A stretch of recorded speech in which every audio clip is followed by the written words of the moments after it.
खबर गुजरात के दबोई से है, जहां सब्जियों की महंगाई का संकट गरीब और मध्यम वर्ग की थाली से हरी सब्जियां गायब हो रही हैं। दबोई शहर की शुरुआत आमतौर पर किसानों और उपभोक्ताओं दोनों के लिए खुशी लाती है, क्योंकि इस मौसम में हरी सब्जियों की प्रचुर मात्रा में पैदावार होती है और उनके दाम आमतौर पर कम रहते हैं। हालांकि इस साल दबोई शहर और आसपास के तालुकाओं में स्थित बिल्कुल उलट है। सब्जियों के दाम इस हद तक बढ़ गए हैं कि आम आदमी की कमर टूट गई है और रसोई की बजट में बड़ा अंतर आ गया है। महंगाई का कारण प्राकृतिक का प्रकोप, स्थानीय बाजारों, कृषि विभागों के सूत्रों के अनुसार सब्जियों की इस असामान्य कीमत वृद्धि का मुख्य कारण बेमौसम बारिश और इसके परिणाम स्वरूप फसलों का भारी नुकसान है। पिछले कुछ हफ्तों में हुई बेमौसम बारिश के कारण खेतों में बड़ी सब्जी की फसलों को बड़ा झटका लगा, जिसके कारण कम पैदावार हुई। बारिश के कारण फसलों की पैदावार उम्मीद से काफी कम हुई थी।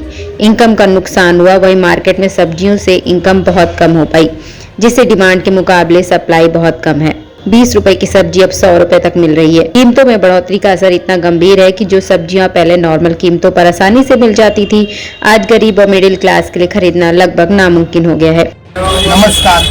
छेल्ला 20 દિવસ પહેલા જે વરસાદ પડ્યો એની અસર શાકભાજી ઉપર ખૂબ જ પડી છે। ખેતરમાં બધી શાકભાજી ખલાસ થઈ ગયું છે અને એની અસર શાકભાજીના ભાવ પર ખૂબ જ પડી છે। શાકભાજીની આવક એકદમ અડધી થઈ ગઈ છે, એના લીધે ભાવ ડબલ બમણા થઈ ગયા છે।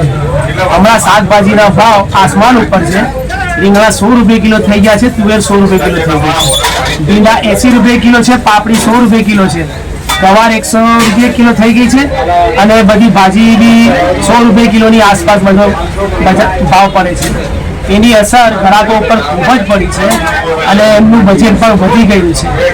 ग्राहक ने हमणा बे छेड़ा भेगा करवा मुश्किल थई गया है। शाकभाजी भाव ने लीधे ग्राहकी ऊपर भी बहुत असर पड़ी है और बजार में ग्राहक। गुजरात के दबोई से लालभाई भटियारा की रिपोर्ट।